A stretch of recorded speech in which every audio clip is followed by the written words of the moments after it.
That's all very well, but it doesn't necessarily answer the question of why human beings should exist. Inanimate objects in creation, all right. But actually self-conscious, discrete souls that seem to have a separate, conscious, distinct existence apart from God, that's even more complicated. According to the Quran, the human creature was distinguished from the rest of the clay of creation by receiving the breath of God's Spirit. So the world is generically the breathing out of God into non-existence. But the human being is a special case. You'll find this in Surah 15, verse 29. Man is a representation, not, as is the rest of the world, just of the divine love, but of something more exalted still, namely of the divine intellect.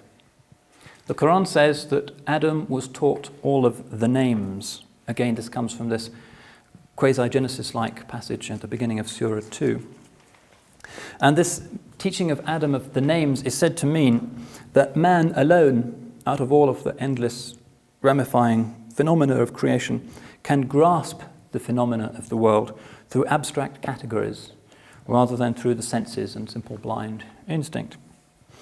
Uniquely, human beings share, albeit in a clearly contingent way, in the divine ability to assess and to know.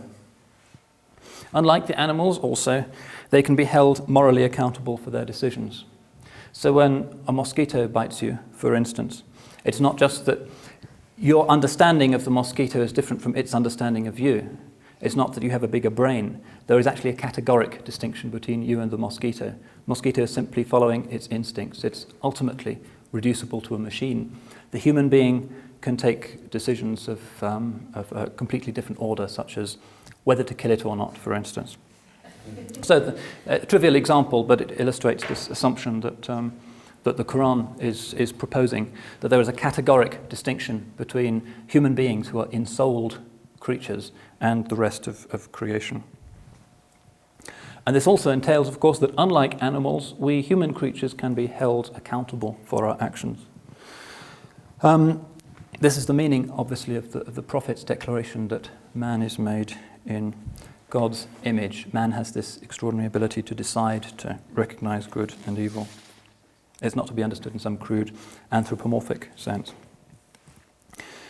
So we immediately see that the Islamic vision attributes a very high status to human beings. God made Adam, this Quranic passage continues, beginning of Surah 2, his Khalifa. Key term for the mystics, meaning his vicegerent, rather strange Jacobean word, but it's the nearest thing we have in English, his representative, his lieutenant on earth.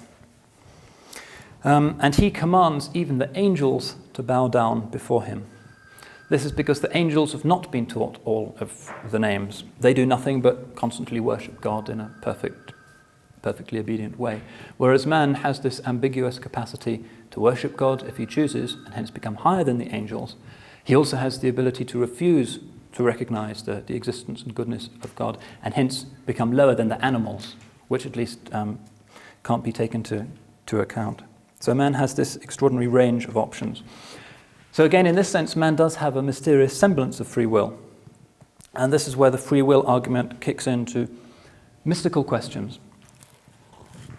Without free will, there can be no self-discipline, no spiritual wayfaring, because spiritual progress is a gift from God, granted only when the seeker turns freely and sincerely to him. And this turning is in fact a returning. The Quran doesn't really have a concept of repentance. This is the first step in the spiritual path in all traditions. Instead, it uses this word tawbah, which means turning round, reorienting yourself. And the reason why it uses this term is because of its anthropology, its understanding of who and what man is. The Quran explains that before the creation of the world, God summoned all the human souls that would be breathed into the world.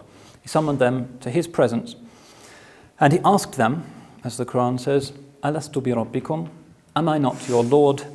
And they replied, yes, we testify, we bear witness.